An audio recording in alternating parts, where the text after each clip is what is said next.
Last time पे हमने centre of mass start किया था। सेंटर ऑफ मास क्या होता है? किसी बॉडी का वो पॉइंट होता है where whole mass of the entire mass of the body is suppose to be concentrated. बहुत इंपॉर्टेंट पॉइंट था, सपोज टू बी कंसंट्रेटेड। होता मास पूरे में है लेकिन किसी कैसे नहीं है, बहुत कॉम्प्लिकेटेड मोशन को समझने के लिए हम बॉडी के किसी एक पॉइंट को क्या करते हैं? सेट करते हैं। That point is called centre of mass. Okay, तो सेंटर ऑफ मास में कहाँ तक कराया था? Centre of mass of a rigid body करा दिया था। उसके लिए एक्सीएम, वाईसीएम, जेडसीएम निकाल दिया था। एक चीज और सुन लो, कभी भी फॉर यूनिफॉर्म डिस्ट्रीब्यूशन, क्या? For uniform distribution of mass, क्या चीज? डिस्ट्रीब्यूशन ऑफ मास आ जाए। जैसे मास अभी तक हम क्या करते थे कि दो पॉइंट रखे और उसका सेंटर ऑफ मास यहाँ निकालना सीखा होगा 11th में, लेकिन उसके बीच में कोई मास नहीं है। लेकिन अगर कभी ऐसा आ जाए कि पूरे में मास है तब सेंटर ऑफ मास निकालिए, तो उसके लिए सीधा फॉर्मूला आप क्या लगा दो? अगर आपको एक्सीएम निकालना है तो आप क्या करो? 1/m integration. अच्छा, सेंटर ऑफ मास का फॉर्मूला क्या होता है? mx upon sigma mx upon, यही पढ़ा है ना कल। तो वो सिग्मा mx अपॉन नीचे वाला m यहाँ आ गया, तो यहाँ आएगा x dm। क्या आएगा? समझे? अरे वही ना, m into x, sigma mx है ना। फिर दूसरे में YCM अगर आपने निकालना है तो आप करो 1/m integration y dm, where y is the position of that element जो आपने लिया है ओरिजिन से या किसी भी पॉइंट पर। बात समझे? अभी इसका एप्लीकेशन कराएंगे, समझ में आएगा। फिलहाल ऐसे लिखो, ZCM is what? 1/m integration ZDM। Okay, DM is the mass of length element जो आपने लिया होगा। जैसे मान लो किसी रॉड का निकालना है मुझे सेंटर ऑफ मास, है ना, तो हम क्या करते हैं? हम इस रॉड को क्या करते हैं? एक्स एक्सिस और वाई एक्सिस ले लेते हैं, और यहाँ पर हमें एक लेंथ एलिमेंट, क्योंकि आपकी दो पॉइंट नहीं है जिसके बीच में हमें कहीं सेंटर ऑफ मास निकालना है। वैसे भी क्वेश्चन किए होंगे 11th में, एक m और एक 4m के बीच में कितना सेंटर ऑफ मास होगा, जिधर 4m होता है उधर की तरफ शिफ्ट हो जाता है, बताया था ना। तो यहाँ पर हमने एक क्या ले लिया? लेंथ एलिमेंट dx लेंथ का, है ना, कितने लेंथ का, और इस रॉड की लेंथ है बेटा कितनी? l। तो dx लेंथ का भी अपना कुछ मास होगा ना, dm। तो that dm is the mass of length element. Okay, नहीं समझा? अभी वो निकालेंगे कैसे? इसके लिए मास पर यूनिट लेंथ कितना होता है? लैम्डा, तो m अपॉन एल, और वही होगा हमारा dm अपॉन dx। तो यहाँ से dm की वैल्यू क्या निकलेगी? लैम्डा dx, और लैम्डा की वैल्यू क्या है? m/l dx। बोलो, है ना। Once you calculated dm, put the formula of dm in the equation for xcm and m/l is constant, so बाहर आ जाएगा, m से m कैंसिल होगा, x स्क्वायर dx बनेगा। भाई यहाँ पर क्या बनेगा? x dx बन जाएगा, x dx का x स्क्वायर बाई 2 हो जाएगा। सिंपल, नहीं आया? तो ये सारी चीज़ें वैसे आपके सिलेबस में नहीं है, लेकिन आपको निकालना आना चाहिए। ठीक है, आगे बढ़ें। चलो थोड़ा सा इसमें आज पढ़ेंगे हम लोग। अगर कोई बॉडी मूव कर रही हो, कल रेस्ट बॉडी का सेंटर ऑफ मास हमने पढ़ा था, आज अगर कोई बॉडी मूव कर रही हो तब सेंटर ऑफ मास में क्या क्या इफेक्ट आएगा, यानी सेंटर ऑफ मास की पोजीशन को बोलते हैं RCM। क्या बोलते हैं? कल लिखवाया था ना, R वेक्टर CM मतलब position vector of centre of mass. Okay, तो आज हम पढ़ेंगे motion of centre of mass. क्या पढ़ेंगे? मोशन ऑफ सेंटर ऑफ मास। अगर कोई बॉडी को हम मूव कराएं तो उसका सेंटर ऑफ मास भी मूव करेगा, ऑब्वियस बात है। लेकिन अगर बॉडी मूव कर रही है सम वेलोसिटीज ऑफ 2 मीटर पर सेकंड, 3 मीटर, तो the velocity of centre of mass will B, acceleration of centre of mass will B, momentum of centre of mass will B कितना, तो वो हम कैलकुलेट करने वाले हैं इस टॉपिक के अंदर। ठीक है, तो इसमें थोड़ा सा हम कथा बोल दें, लिख लो। लेट अस कंसीडर, थोड़ा तेज पढ़ेंगे क्योंकि अभी आपने एक बम फोड़ा है कि इसके बाद मैथ की क्लास है और जल्दी छूटना है। ठीक है, वो समझ में आया क्या? वो यूनिफॉर्म वाला है। अभी 1-2 डेरिवेशन करा देंगे, परेशान न हो। पहले पूरा सेंटर ऑफ मास पढ़ लीजिए, है ना। नॉन यूनिफॉर्म का पहले कर लीजिए, फिर यूनिफॉर्म का कर लें। ठीक है, 1-2 न्यूमेरिकल आज कराएंगे, आज चैप्टर खत्म करेंगे। ठीक है, motion of centre of mass, sorry, thank you बेटा। Motion of centre of mass. Okay, let us consider an object of mass capital M। Let us consider an object of mass capital M.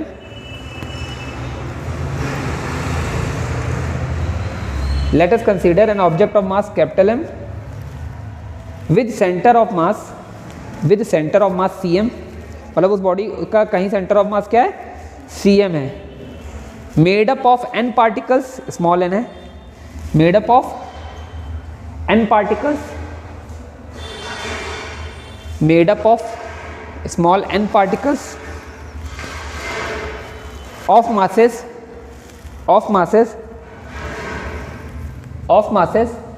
m1 m1 comma m2 comma m3 m1 comma m2 comma m3 so on mn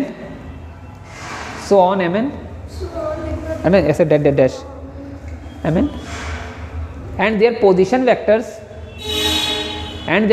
vectors r1 vector comma r2 vector comma r3 vector so on rn vector okay, so on rn vector okay.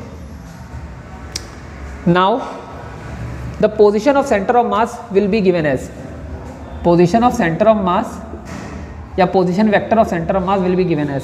अच्छा कल पढ़ाया था ना RCM की value कैसे निकालते हैं, जैसे ही निकाला वैसे निकालते हैं। कैसे देखो याद हो तो m1 r1 vector, m2 r2 vector, m3 r3 vector and so on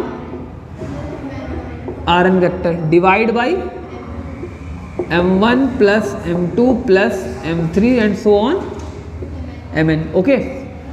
अगर मैं इस m को क्या कर दूं, टोटल m मान सकता हूं ना, पार्टिकल के इंडिविजुअल मासेस मिलके पूरी बॉडी का मास बनेगा क्योंकि पार्टिकल ही क्या बना रहे हैं, पूरी बॉडी या सिस्टम, ठीक है। तो यहां पर क्या हो जाएगा m1 r1 vector, m2 r2 vector plus m3 r3 vector and so on mn rn vector divide by m। Why? Because sigma m जो है आपका वो है कैपिटल M। बात समझ आया? अगर मैं डिफरेंशिएट करूं क्योंकि we want to calculate the velocity and velocity is nothing but the rate of change of position, तो this is the position. If you calculate the rate of change of it then you will get velocity. So differentiating both sides with respect to time, okay, so it will become drcm by dt and it will become m1 is constant, so mass same dr1 by dt, m2 dr2 by dt, m3 dr3 vector by dt and so on mn drn vector by dt whole divided by capital N. As you all know, d by dt of any position gives velocity. d by dt of any position gives velocity. So it will be the velocity of center of mass, velocity of center of mass, and this one m1 v1, m2 v2, m3 v3, so on mn vn whole divided by m. This is the formula for velocity of center of mass of body if their particle is moving with velocity v1 vector, v2 vector, v3 vector and so on. Okay, mass आपको पता ही है सारे particle का, velocity आपको individual की दी है, आप put करोगे आंसर पा जाओगे velocity of centre of mass. Note करिए, अगर एक बार हम इसको और डिफरेंशिएट कर दें, so what we get acceleration. Okay, first you do it then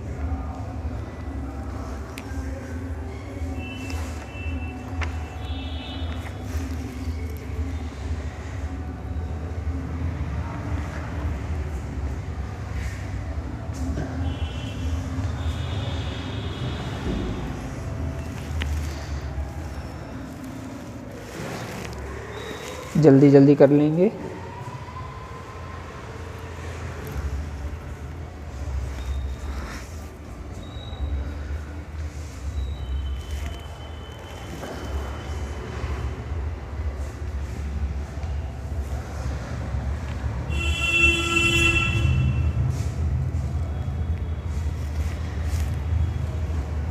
आ रहा है, इसमें कोई टफ नहीं था।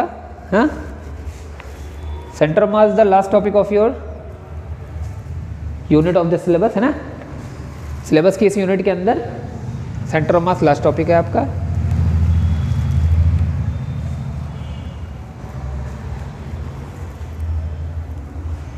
और नेक्स्ट जो यूनिट है रोटेशनल, है ना। और मैकेनिक्स पूरी ख़त्म हो जाएगी, फिर वेव मैकेनिक्स बचेगी।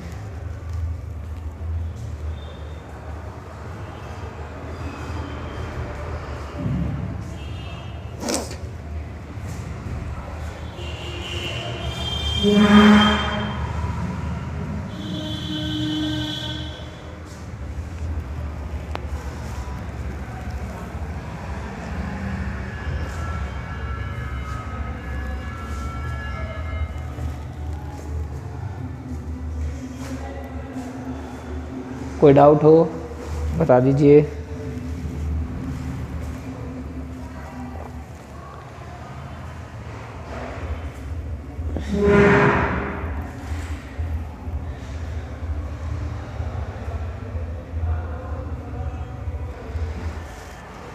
हटा दें, हटा के दें। इसी के आगे देखो, इसको इक्वेशन नंबर क्या मान लें, this one is equation number 1, this one is equation number 2।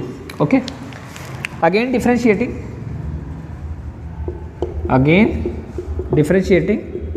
With respect to time, ठीक है।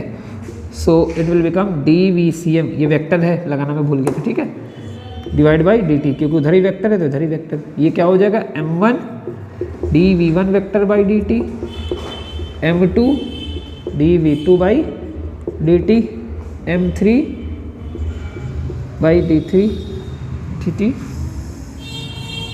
Okay, and so on d over dt of Vn mn, okay, divide by capital N. Okay, so what is this? Acceleration, ACM, okay, center acceleration of center of mass is equal to m1 a1, m2 a2, m3 a3 and so on mn an whole divided by capital N. Okay, this is your formula for acceleration of the center of mass, equation number 3। थोड़ा सा यहाँ पर इसका generalise form कर रहा हूँ, ध्यान से देखिए। एक चीज़ और बता रहा हूँ, इसमें लगे हाथ, हटा ना इसको। यहाँ तक तो ओके, बढ़िया है सब। मैंने बोला मोशन पूछे तो कुछ चीज़ें निकाल दो, जैसे वेलोसिटी हो गई, एक्सेलरेशन हो गया, है ना, देन आफ्टर उसके बाद मोमेंटम हो गया, फोर्स हो गया, है ना, ये सब आप कैलकुलेट कर लिया करो। तो इधर ध्यान से देखिए, अगर आप इस एक्सप्रेशन को, तो क्या मैं इसको ऐसे लिख सकता हूँ, अगर m को मैंने ट्रांसफ़र कर दिया, हाँ है ना, क्यों बेटा, लिख सकता हूँ नहीं लिख सकता हूँ? नहीं समझ में आ रहा सर। कुछ नहीं किया, इस m को बस मैंने इधर ट्रांसफ़र किया। और सभी बच्चे जानते हैं ma बराबर क्या होता है, force equal to mass into acceleration. So this one is the force of first particle, force of है ना, and this is force of nth particle. Okay, जब सारे फोर्स आपस में कंबाइन करेंगे तो वो नेट फोर्स के इक्वल होगा, जिस फोर्स से हमने बॉडी को मूव कराया, क्योंकि बॉडी तभी मूव करेगी जब हमने एक्सटर्नल फोर्स अप्लाई किया होगा। तो दिस विल बिकम एफ। अगर आप इसको छोटे से ना लिख के आप इसको बड़े से लिख रहे हो तब भी कोई दिक्कत वाली बात नहीं है। ओके, ऐसे कर दिया तो ये क्या आ गया, एफ एक्सटर्नल, और उसकी वैल्यू क्या हो गई, MACM। ये बहुत इंपॉर्टेंट रिजल्ट है, आपको याद रखना है, आगे ये यूज़ होगा। ओके, तो मोशन के अंदर इतनी बातें हमको करनी है।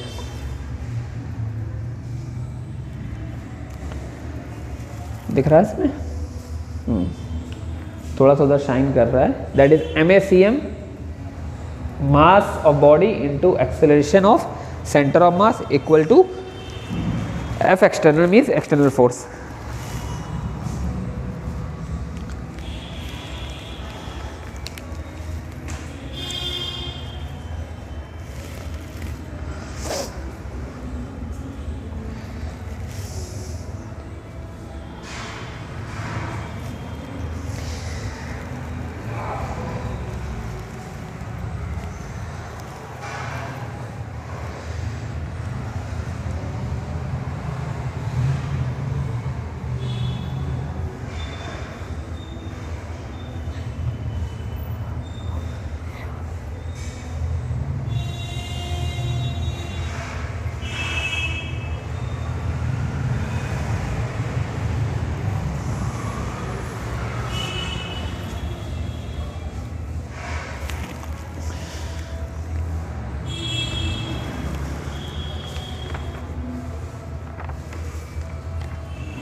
हो गया, जल्दी से नोट कर लो।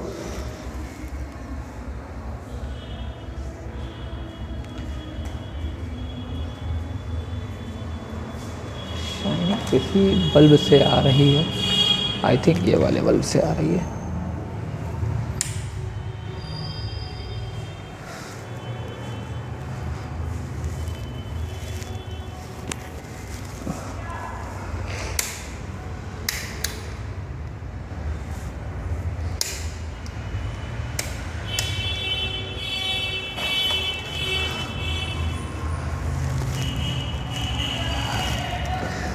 हो गया। नेक्स्ट हेडिंग हटाओ।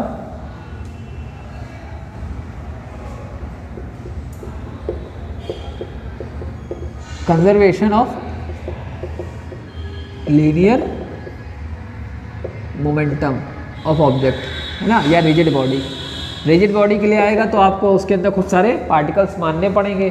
तो आपको ऐसे, अच्छा मोमेंटम क्या होता है, what is momentum? Linear momentum, linear momentum होता है P is equal to mv। तो P किसका चाहिए मुझे? पूरी बॉडी का यहाँ चाहिए, और मास भी किसका चाहिए, और पूरी बॉडी की वेलोसिटी चाहिए। तो पूरी बॉडी तो बहुत सारे पार्टिकल से मिलकर बनी है, तो सबका अलग अलग कैसे करेंगे? तो सेंटर ऑफ मास को पकड़ेंगे। तो सेंटर ऑफ मास की क्या चाहिए? वेलोसिटी। और सेंटर ऑफ मास का क्या चाहिए? मोमेंटम। तो सेंटर ऑफ मास की पहले वेलोसिटी कैलकुलेट करते हैं। तो वेलोसिटी कैलकुलेट करने का तरीका यही है, RCM उठाया, फिर से वही करा, उसको डिफ्रेंशिएट किया, हमें क्या मिल गया? वेलोसिटी। आ गई कि नहीं आ गई? बोलो, है ना, पक्का।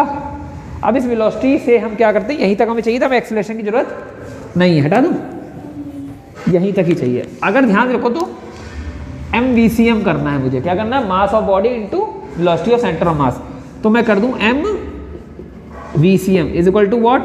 M1V1, M2V2, M3V3 and so on MNVN। लेकिन एक बात हमें यहाँ ध्यान देनी होगी, जो क्वेश्चन नंबर 2 बन के आपकी तैयार हुई है, इस बात पे ध्यान देना पड़ेगा, क्या ये मोमेंट, ये MVCM का प्रोडक्ट तो है, क्या ये मोमेंटम के इक्वल है या नहीं?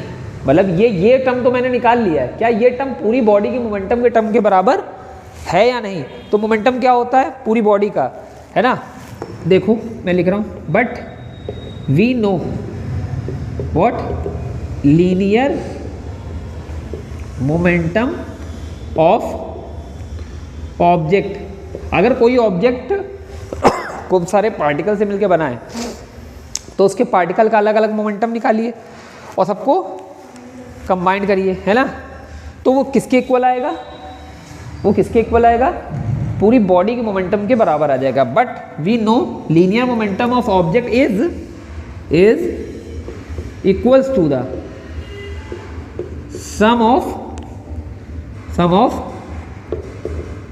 Linear momentum of all particles. हाँ, है ना, दिख रहा है कि मार्कर थोड़ा डाउन चल रहा है, दिख रहा है ना, ऑफ ऑल दी पार्टिकल्स। बात समझे? तो मान लिया पूरी बॉडी का मोमेंटम क्या है? P वेक्टर कितना है, और इंडिविजुअल जो पार्टिकल्स उनका momentum P1 vector, P3 vector, और n पार्टिकल हैं बॉडी में तो Pn वेक्टर। और P1 P2 की वैल्यू क्या होती है? P की वैल्यू होती है मास इनटू वेलोसिटी। तो पहले पार्टिकल का मोमेंटम क्या निकलेगा? M1 V1 vector, M2 V2 vector, M3 V3 vector and so on Mn Vn vector. बोलो हाँ, है ना, ये P वेक्टर के इक्वल है। ये क्वेश्चन नंबर हो गई 3। जरा 2 और 3 को कंपेयर करिए आप, तो आपको ऐसा लग रहा होगा it's RHS is same, so LHS will be equal. तो P और मतलब अगर पूरी बॉडी का मोमेंटम कहें तो वो P के इक्वल आ गया। अब इसको PCM लिखने की जरूरत नहीं हो, तो P है ही है पूरी बॉडी का। अब वो सेंटर ऑफ मास का कहिए या पूरी बॉडी का कहिए, है ना, तो उसको हम केवल P कह सकते हैं, नहीं कह सकते। तो by compare on comparing what, on comparing equation 2 and 3 है, equation 2 and 3 what we get P vector equal to MVCM। This is equation number 4। नहीं समझ में आया? पक्का इसमें कोई रॉकेट साइंस नहीं था, इतना तो समझ में आ गया। लेकिन अब हमको इसको कंजर्व कराना है। मोमेंटम कब कंजर्व हो सकता है, थोड़ा ध्यान लगाइए, सोचिए, ये चीज़ कब बदल नहीं सकता, कंजर्व मतलब बदल नहीं सकता ना। तो जब तक ये ना बदले, हाँ मास कभी नहीं बदलता, जब तक ये ना बदले। और वेलोसिटी को बदलने वाला कौन होता है, कोई बॉडी रुकी है तो रुकी रहेगी, if it is in motion then continues its motion in uniform velocity with, कह सकते हैं ना स्ट्रेट लाइन कह सकते हैं ना। तो कौन बदलता है उसको, एक्सटर्नल फोर्स। तो एक्सटर्नल फोर्स की यहाँ पर कहीं ना कहीं इनरोलमेंट आएगी, अगर इनरोलमेंट आई तो वी चेंज हो जाएगा, लेकिन बट हमें वी को क्या कराना है, कंजर्व कराना है, तभी पी भी कंजर्व रहेगा, हाँ या ना। तो एक्सटर्नल फोर्स नहीं आना चाहिए, तो बट एक्सटर्नल फोर्स का फॉर्मूला क्या है, अगर इतना सब कुछ हम कर रहे हैं, वेलोसिटी दिखा रहे हैं, तो कहीं ना कहीं एक्सटर्नल फोर्स होगा। तो हमने अभी भी सीखा है कि एफ एक्सटर्नल की वैल्यू, अभी जस्ट प्रीवियस वन में ऐसे प्रूफ किया था, एफ एक्सटर्नल की वैल्यू हम बचपन में जानते थे, क्या जानते थे, अभी हमने प्रूफ किया क्या, MACM, याद आया कि नहीं आया। हम वो सारे अपने फिजिक्स वाले पुराने फॉर्मूले पार्टिकल वाले हम इस पर डायरेक्ट नहीं लगा सकते। जैसे आपने जब पर बचपन में पढ़ा था F=dp/dt लगा दीजिए, तो सिंगल पार्टिकल के लिए होता ना, हो सकता है रिजिड बॉडी के लिए एप्लीकेबल ना हो, एक दूसरे से इंटरेक्शन से खत्म हो रहे हो, समझे नहीं समझे, तो हम सीधे फॉर्मूला अप्लाई नहीं कर सकते। देखो चाहते तो हम ये बता देते ये मोमेंटम होता है MdCm, मास इनटू वेलोसिटी, लेकिन नहीं कर सकते, क्यों, जो सिंगल पार्टिकल के लिए फॉर्मूला बन रहा है जरूरी नहीं वो सेंटर ऑफ मास के लिए भी एप्लीकेबल हो। बात समझे। देखिए इधर अगर हम एक्सेलरेशन को ऐसे लिख दें, ये थोड़ी देर पहले हमने ये भी प्रूफ किया था, dVcm/dt को ही एक्सेलरेशन बोला था, है ना। इधर देखिए, this one is F external, this one is F external. Okay, now m को अंदर भेजते हैं, Vcm, और Vcm is nothing but P, बन गया कि नहीं बन गया, तो dP/dt। अच्छा, अगर कंजर्व कराना है हमें P को, तो एफ एक्सटर्नल क्या होना चाहिए था, 0, है ना। एफ एक्सटर्नल क्या होना चाहिए था, अगर F आ गया तो वेलोसिटी चेंज हो जाएगी, और वेलोसिटी चेंज हो जाएगी तो मास और वेलोसिटी का प्रोडक्ट सेम नहीं रहेगा, और उस मोमेंट पे मोमेंटम हमारा कंजर्व नहीं रहेगा। लेकिन यहाँ तो हमें क्या करना है, मोमेंटम को कंजर्व कराना है। So if external force is absent, that is F external को हमें कितना कराना पड़ेगा, इक्वल टू में 0। अगर एफ एक्सटर्नल को मैंने इक्वल 0 कराया तो dP/dt कितना हो जाएगा, dP/dt इज ऑल्सो 0, और quantity whose first derivative is 0, that quantity will be constant quantity. Okay, so हम इसको कह सकते हैं hence P vector is equal to constant, और P क्या है, पूरी बॉडी का लीनियर मोमेंटम है, या सेंटर ऑफ मास कह लो, ठीक है। तो पूरी बॉडी का सेंटर ऑफ मास क्या, मतलब पूरी बॉडी का लीनियर मोमेंटम क्या हो गया, कंजर्व हो गया। This is law of conservation of linear momentum. नहीं समझा, जल्दी से इसको नोट करेंगे, आगे बढ़ेंगे। इसके नीचे लिख दे, शायद शो नहीं हो रहा इसलिए छोटा लिख दे रहे हैं। This is the principle of law of principal of conservation of momentum, principal of conservation of moment, linear momentum. अच्छा, इसका स्टेटमेंट लिखने को आ जाए पेपर में, तो स्टेटमेंट कुछ नहीं, देखो ऐसे आप लिख सकते हो। स्टेटमेंट में कैसे, स्टेटमेंट हेडिंग लगाई, स्टेटमेंट में आप ऐसे लिख सकते हो, if the external force on any object is 0 then its linear momentum is always remains constant, this is the principle of conservation of momentum. नहीं समझ आया तो कोई रॉकेट साइंस नहीं, कोई हाई फाई क्लास वाली फिजिक्स नहीं है, सब बचपने वाली फिजिक्स है।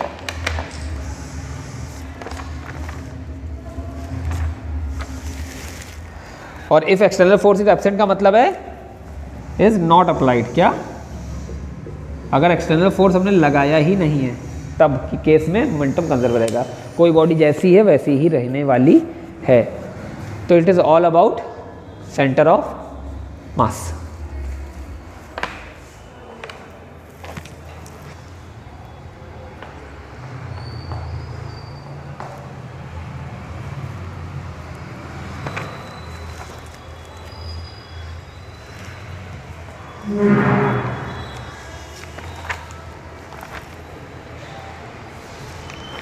पहले न्यूमेरिकल सारे एक साथ बोल दे रहे हैं, फिर एक साथ उनको सॉल्व करवा दे रहे हैं। बोर्ड पे लिखना पड़ेगा कि बोल दें, बोलने में साउंड क्लियर आता है, आप घर पे भी लिख सकते हो, कोई दिक्कत नहीं।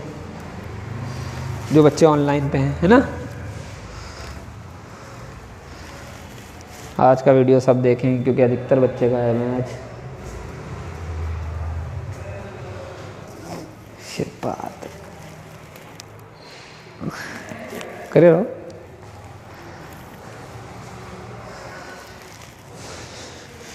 छोटे छोटे हल्के फुल्के सवाल करा रहे हैं, ठीक है।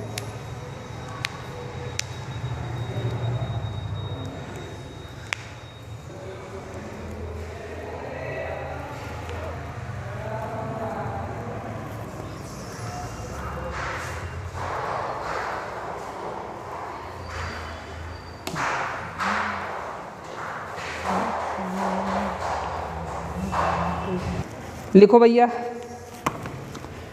Question number problem on centre of masses, ठीक है। ये आ गया problem on centre of masses, उसमें क्वेश्चन नंबर 1 डालेंगे या प्रॉब्लम नंबर 1 डालेंगे।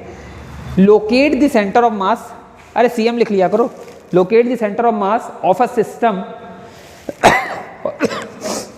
Locate the centre of mass of a system of 3 particles of masses, of 3 particles of masses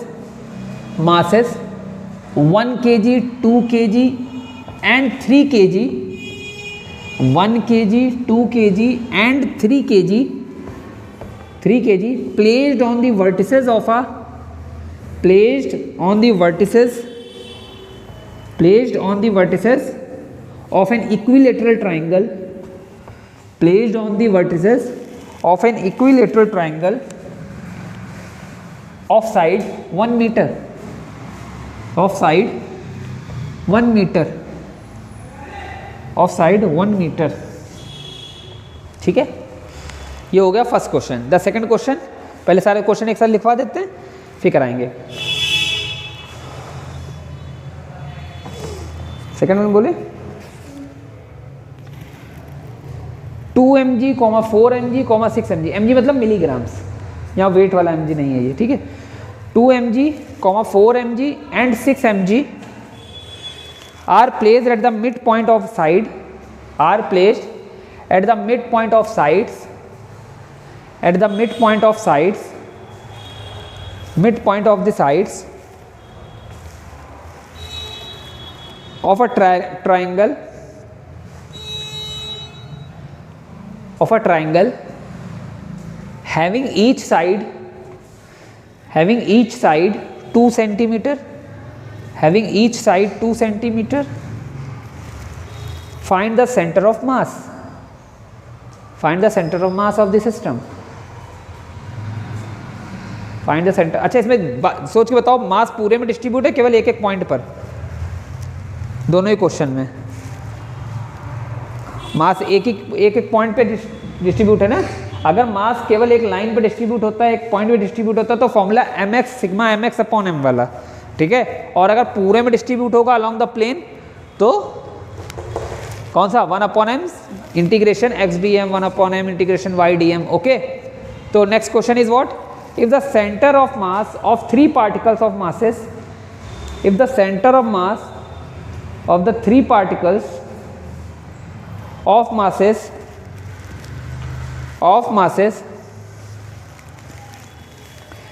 10 grams, 20 grams, 30 grams, 10 grams, 20 grams and 30 grams, यही बोला ना, 10 grams, 20 grams, 30 and 30 grams at point ऐसे लिखना। Eight point, कौन से point पर centre of mass in 3 system का आ रहा है? 1, 1, 1। अब सवाल में ट्विस्ट आएगा, क्या आएगा? Then where should a fourth particle, then where should a fourth particle of 40 gram, of mass 40 gram, so where should a fourth particle of mass 40 gram to be placed, so the center of mass of combined system, so the center of mass of the combined system, so the center of mass of the combined system at become, या कह सकते हो at become या become at origin 0,0,0 become at origin. Origin मतलब 0,0,0। बड़ा सवाल है। 3 particle दिए, उसका सेंटर ऑफ मास कहाँ दिया है और पूछा गया है कि 4th पार्टिकल को कहाँ रखें, उसका मास दिया है कि कहाँ पर आ जाए 0,0,0 पढ़े। हाँ सवाल सर 3 देके 4 का पूछ रहा, गलत जवाब, गलत सर। अगला question, the next question is थोड़ा कोलिजन से रिलेटेड, नहीं कोलिजन वाला नहीं है, नहीं लिखो। 2 particles of masses 100 gram and 300 gram. 2 particles have masses 100 gram and 300 gram.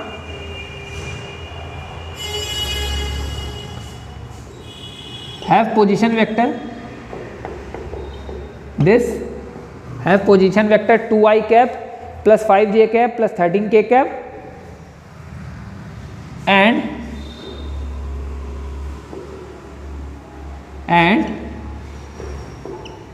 minus 6i cap plus 4j cap minus 2k cap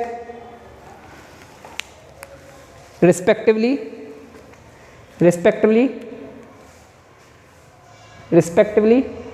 and velocities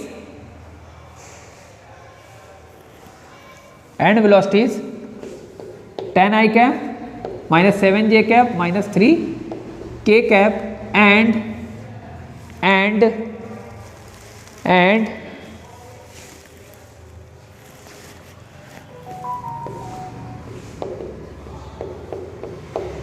this one 7i minus 9j plus 6k, ऐसी values given है, ठीक है। Respectively deduce number one centre of mass of the system, बात वही है, centre of mass of the system. Number 2 velocity of second particle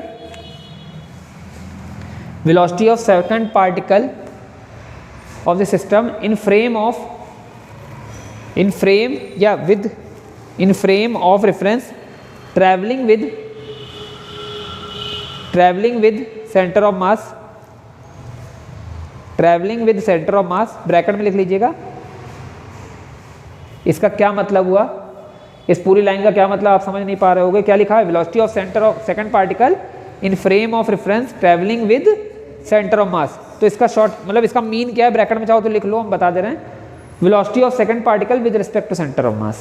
क्या बोला, velocity of second particle with respect to centre of mass. अच्छा, velocity of A with respect to B कैसे लिखते हो आप, ऐसे तो लिखते हो VAB, तो VA माइनस, और velocity of second particle with respect to centre of mass कैसे लिखोगे, सेकंड पार्टिकल माइनस सेकंड, ऐसे लिख लोगे, या VCM माइनस V, है ना, जैसे भी तुम्हारी कंडीशन हो, ठीक है। तो ये हो गए आपके with respect to centre of mass, with respect to centre of mass, velocity of second particle with respect to second particle मतलब 2 V2 CM करना है तो V2 माइनस VCM, उसके लिए VCM पता होना चाहिए। VCM मतलब सेंटर ऑफ मास की वेलोसिटी। चलो पहले क्वेश्चन पे आते हैं, पहले क्वेश्चन पे आते हैं। क्या है पहला क्वेश्चन, ट्राई करेंगे कि हम बताएं।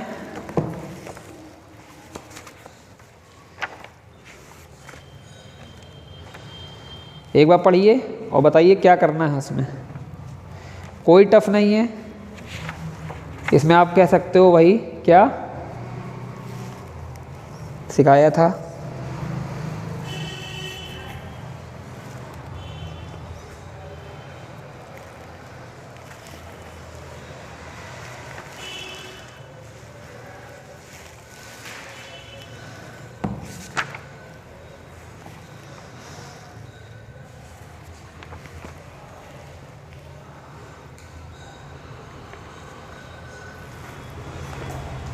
नहीं आया। अरे इतना सरल सवाल नहीं आ रहा। देखो जरा, सबसे पहले किसी एक मास को हमें कभी भी सेंटर ऑफ मास याद करो। मैंने जब रॉड वाला करा था तो एक रॉड के एक एंड को ओरिजिन पे रख दिया था। तो पहले रेफरेंस मास जरूर ढूंढ लिया, मतलब रेफरेंस पॉइंट जरूर ढूंढ लिया करो जिसके रिस्पेक्ट में आप क्या करना चाहते हो, सेंटर ऑफ मास कैलकुलेट करते हो। तो रेफरेंस पॉइंट क्या, ओरिजिन ही हो गया, है ना। और ओरिजिन पे एक मास जरूर सेट करो। जैसे मान लो फॉर एग्जाम्पल फर्स्ट क्वेश्चन हमारा है, देखिए हमने XY बनाया क्योंकि ट्राइंगल 2D होता है, ठीक है। ये ओरिजिन हो गया, हमने फर्स्ट मास को कहाँ प्लेस कर दिया, ओरिजिन पे, इसको रेफरेंस मास मान लिया। अगर 2 बॉडी, चलो उससे पहले 3 से पहले 2 का सिखाते हैं। शॉर्टकट में जल्दी से हो जाएगा। मान लो ये m है और ये 4m है, इन दोनों के बीच की डिस्टेंस है 2 सेंटीमीटर, कितना है, और इसका सेंटर ऑफ मास आपको कैलकुलेट करना है। चलो, है ना, तो क्या करो आप, एक को रेफरेंस पॉइंट मान लो, क्या मान लो, तो इसका कोऑर्डिनेट क्या आ गया 0, इसका क्या आ जाएगा 2,0, आएगा कि नहीं आएगा, नहीं आया, अरे x पे 2 गया ना। अब फॉर्मूला लगा लो पहले x के लिए, XCM का फॉर्मूला क्या होता है, m1x1 m2x2 अपॉन में m1 प्लस m2, और YCM का फॉर्मूला क्या होता है m2y2 अपॉन, देखो रखने का तरीका कैलकुलेशन को तेज करने का, पहले मास रखा करो, क्या रखा करो, मास रखो, एक m है ब्रैकेट छोड़ दिया, एक 4m है ब्रैकेट छोड़ दिया, अपॉन में m प्लस 4m, इसमें भी करो m bracket m 4m bracket, okay, नहीं समझ आया, ये करना नहीं है, केवल तुम्हारी प्रैक्टिस के लिए हम करा रहे हैं, ठीक है। अब क्या करना है, x1 x2, इसका x1 कितना है 0, x2 कितना है 2, तो 0 2, y में 0 0, भाई जाहिर सी बात है इसका y पे सेंटर ऑफ मास आना ही नहीं है, सिमेट्री किधर दिख रही है x पे, तो कहीं यहाँ बीच में बीचों बीच यहाँ, लेकिन ज़्यादा मास की तरफ आएगा, यानी यहाँ आएगा, आएगा कि नहीं आएगा CM। चलो करते हैं, इसको सॉल्व करो, कितना आएगा, इसको सॉल्व कर देंगे भाई साहब, तो कितना हो गया 0 0 0 0, नहीं हो गया, इसको सॉल्व करते हैं, ये खत्म, ये खत्म, ये कितना बचा 8m अपॉन में 5m, कट गया, 8/5 कहाँ लाई करेगा, इसको 5 पार्ट में डिवाइड करो, 1 2 3 4 5 पार्ट में डिवाइड करने के बाद, है ना, सॉरी 5 पार्ट में डिवाइड करने के लिए कह रहे हैं, 8/5 कहाँ लोकेट करोगे, 8/5 को कहाँ लोकेट करोगे, इसको डिवाइड कर दो, डिवाइड करो, कितना हुआ, डिवाइड करो, 5 1 जा 5, 3 5 1 जा 5, 3 बचा, नहीं बचा, तो 1 होल 3/5 लिखोगे ना, अरे 1.6 कर लो, कोई दिक्कत नहीं, कोई दिक्कत नहीं, कर दें, पॉइंट लगाया, 0 बढ़ाया, 5 5 6, तो भैया 2 सेंटीमीटर है, तो 1 यहाँ आएगा, 1.6 थोड़ा है, वहीं तो आया जहाँ बताया, कैसी रहेगी। सेम चीज़ यहाँ भी करो, एक इक्विलेटरल ट्राइंगल बनाना है, क्या करना है, यहाँ m2 मास,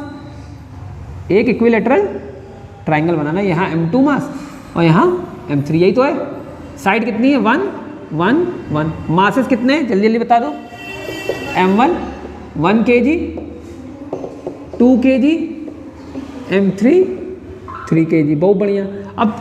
अब क्या करना होता था, पोजीशन, है ना, कोऑर्डिनेट्स, इसका कितना, इसका कितना, इसका बताओ,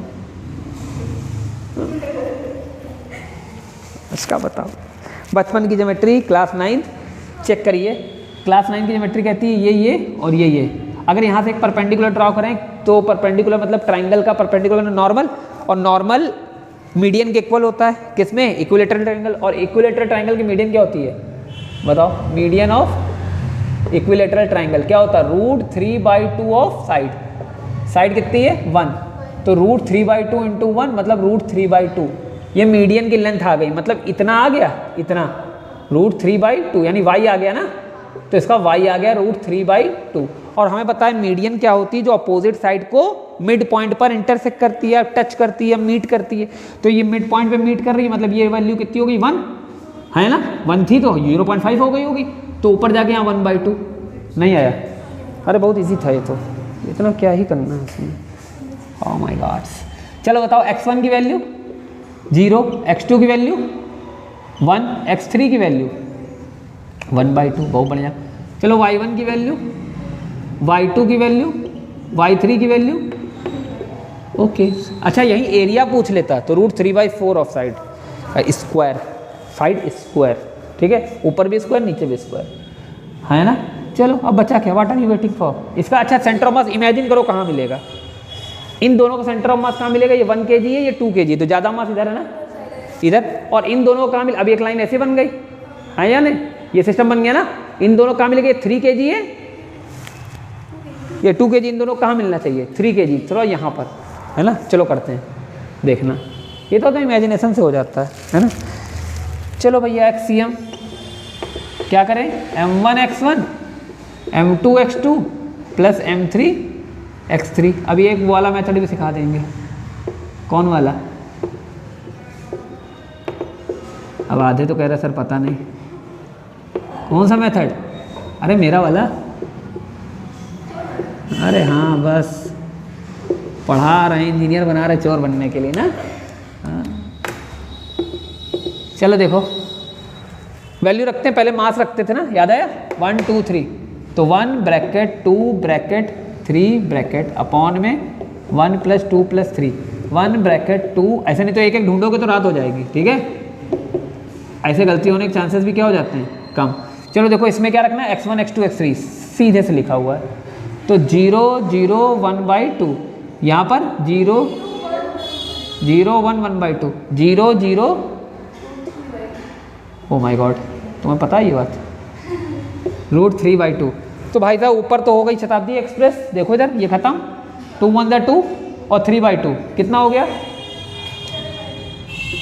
2 और 3/2 कितना हुआ बेटा, 7/2, और नीचे कितना हो गया, 3 2 5 और 1 6, तो ऊपर हो गया 7/2/6, तो कितना हो गया 7/12। बहुत बढ़िया, नहीं है कोई दिक्कत, कोई गड़बड़ हुआ तो बता दो, मुझे माफ़ करना। ओम साईं राम। ये कट गया, ये कितना हो गया 3√3/2, नीचे हो गया 6, है ना, तो ये से कट गया 2, कितना हो गया, हाँ √3/2 बचा होगा यहाँ, 2 2 4। तो coordinates of centre of mass, क्या coordinates of centre of mass क्या हो गया, XCM कॉमा कितना 7/12 कॉमा, देख लो कहीं गड़बड़ हो कैलकुलेशन में, हमसे ना कहीं ना फिर बाद में सीधी सी बात है ना।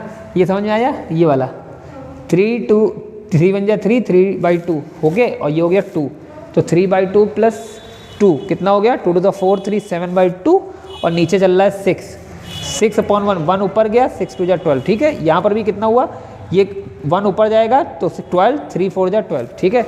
अब इसका एक तरीका और है, इतना कुछ किए, हाँ क्या कह रही हो, देखो द सेकंड मेथड,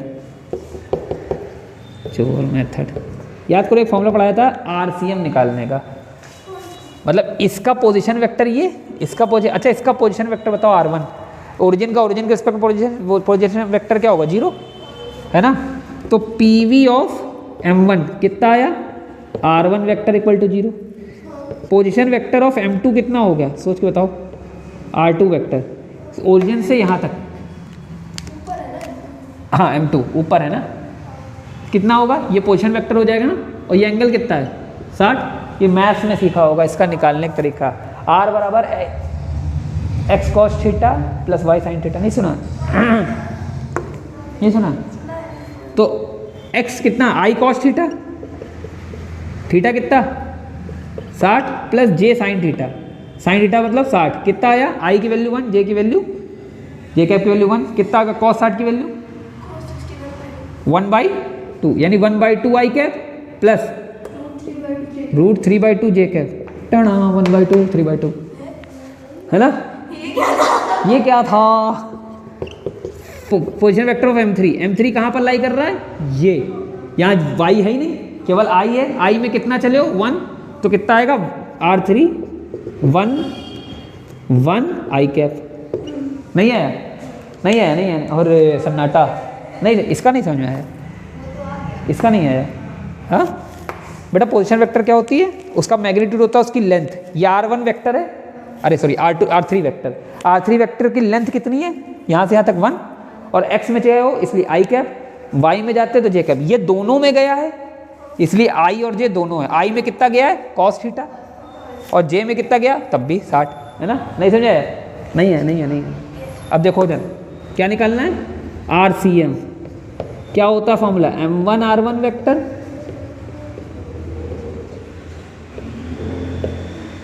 अपॉन में, इधर कर दें, थोड़ा जगह मेरे पास कम है, इधर क्या कर दें, उधर कर दें, वाला हटा दें ये, क्योंकि वो वैल्यूज़ लिखी ना, अभी एक सवाल कराएंगे उसमें फिर से लिखना पड़ेगा। ये समझ में आ गया था ना। अब देखना जरा ध्यान से, वैल्यू रखो, पहले m की रखते ना, m कितना है, m कितना है, क्या आए नहीं, 1 2 3 अपॉन में, बोलो है ना। अब R1 की वैल्यू बेटा 0, R2 की वैल्यू कर दें 1/2 i कैप ऐसे कर दो, 1/2 i cap plus √3/2 j cap, और R3 की वैल्यू 1 i कैप। ओके, नहीं आया। नीचे कितना हो गया, ये तो 0 हो गया, ऊपर क्या बचा, 2 से 2 कैंसिल, i कैप, 2 से 2 कैंसिल, √3 j कैप, नहीं है, नहीं है, plus 3 i cap divide by 3 2 6 1 7। तो यहाँ देखो i जुड़ गया, सॉरी यहाँ i जुड़ गया, क्या, एक मिनट को, हाँ कुछ गड़बड़ किया, r सही तो है, क्या गड़बड़ है, आंसर आएगा, कैसी बात कर रही हो यार, रुक जाओ। हाँ 1/2 पे गया था, हाँ ये 1/2 ही है, सही है, √3/2 सही है, सही सही सही सही है बच्चा। 3 2 5 और 1 6, यहाँ कितना हुआ 1/2 i कैप, मतलब ये हो गया 2 i कैप, और यहाँ पर कितना जोड़ा था 3, मास यहाँ पर 3 था ना, अब 3√3 यहाँ पर 3, हाँ सही तो है, क्या दिक्कत है, हाँ ठीक है। कितना हुआ ये i और i, 3 और 1 डिवाइड बाई 6, अलग अलग डिवाइड करो जरा इसको, 2 i cap 2/3 i cap plus √3/6 j cap. कुछ गड़बड़ हुआ क्या, कहीं देखना पड़ेगा। R1 का R1 से पोजीशन वेक्टर 0 है, R2 का पोजीशन वेक्टर जरा ध्यान से रखो, फाइनल माइनस इनिशियल, है ना, यही करते हैं ना, √3/2 साइन 60 की वैल्यू, √3/2 कॉस 60 की वैल्यू 1/2, सही है, बिल्कुल सही निकला है।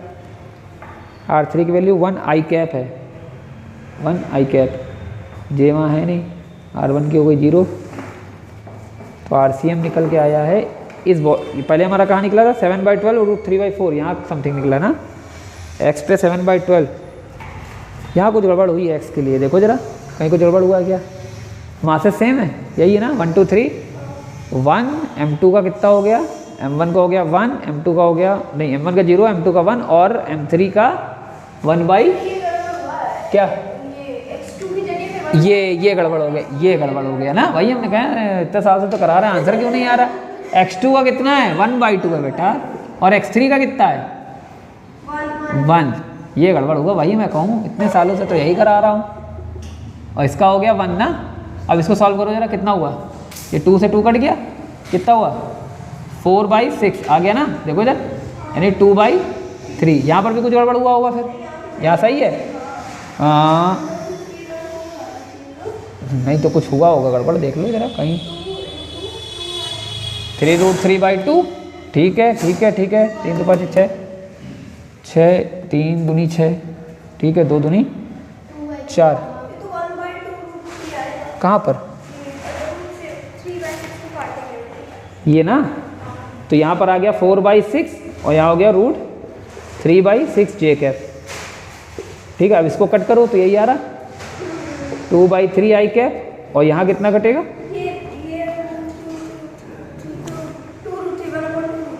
1/,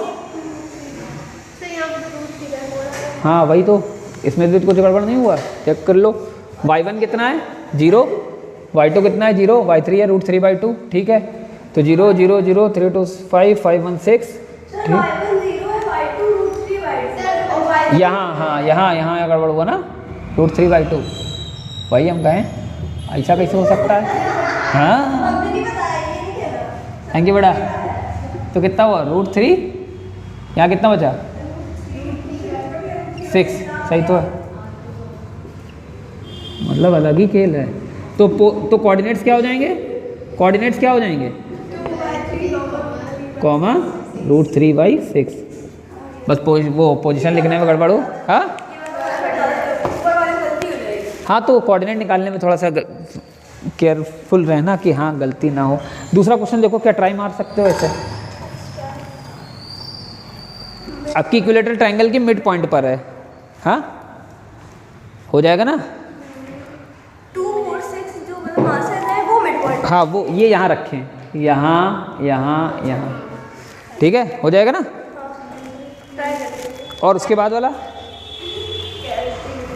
उसके बाद वाला तो ये तीनों ट्राई करेंगे, जो नहीं आएगा वो आपसे। देखो वाला बता रहे जिसमें सेंटर ऑफ मास शिफ्ट हो रहा है, शिफ्टिंग ऑफ सेंटर ऑफ मास वाला। हाँ नहीं शिफ्टिंग ऑफ थर्ड वाला, उसमें बोला है 3 पार्टिकल हैं तो उसका सेंटर ऑफ मास कहाँ लाई कर रहा है, 1 1 1 पे।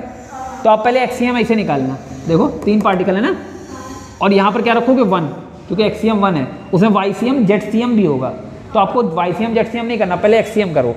एक्सियम से 3 पार्टिकल्स के लिए आप निकालोगे, है ना, और तीनों पार्टिकल की पोजीशन कुछ मान लो, x1 x2 और x3, ठीक है। अरे तीनों पार्टिकल की पोजीशन क्या आएगी, x1 y1 z1, x2 y2 z2, x3 y3 z3। तो हमें x पकड़ना है ना, तो यहाँ मासेस पता है, ये भी पता है, ये भी पता है, ये भी क्रॉस मल्टीप्लाई करोगे तो एक इक्वेशन बनेगी x1 x2 x3 में, है ना, पक्का। अब 4th पार्टिकल को जब इंक्लूड कराओगे तो तुम्हारा एक्सियम डैश आएगा और प्लस m4 x4 आएगा, प्लस m4 आएगा, है ना। इसको सॉल्व कर सकते हो, ये 0,0,0 पता ही है, तो इसको 0 से भेजो, खत्म। तो इसमें से जो 3 का टर्म है उसकी वैल्यू तो आप पहले कैलकुलेट कर चुके हो, जो लास्ट बच्चों में एवरेज वाले सवाल करे होंगे ऐसे, और लास्ट टर्म को इक्वेट करा के x4 की वैल्यू निकलेगी, इसका x4 की वैल्यू लगभग -3/2 निकलेगी, ठीक है। 4th पार्टिकल कहाँ, ऐसे ही वाईसीएम भी करोगे तो -3/2, जेडसीएम भी इतना ही। तो position of coordinate centre of मास के लिए 4th पार्टिकल कहाँ रखना पड़ेगा, -3/2 -3/2 -3/2, नहीं समझाया, हो जाएगा। और लास्ट वाला सिंपल है, देखो R1 वेक्टर R2 वेक्टर दिए, 2 पार्टिकल्स के पोजीशन वेक्टर दिए, R1 vector and R2 vector, तो सेंटर ऑफ मास नहीं निकल पाएगा इससे, m1 r1 plus m2 r2 upon m1 plus m2। हाँ, फिर उसमें क्या पूछा गया, velocity of centre of mass with respect to, नहीं velocity of second particle with respect to, तो पहले वेलोसिटी ऑफ सेकंड पार्टिकल बोल रहा है with respect to centre of mass, मतलब v2 माइनस vcm। तो पहले आपको vcm निकालना पड़ेगा, vcm का फॉर्मूला क्या है, m1 v1 प्लस m, उसके लिए v1 v2 दी है ना, और v2 की वैल्यू ये है ही है, तो v2 में vcm को आराम से आ जाएगा। वो तो केवल वैल्यू डालो, आंसर पाओ वाले आंसर क्वेश्चन हैं। बस थोड़ा सा टफ कौन सा है, वो वाला थर्ड वाला है ना, उसमें थोड़ा सोचना पड़ेगा, ठीक है, हो जाएगा। करें माड़ी को आराम, घर जाके आराम है।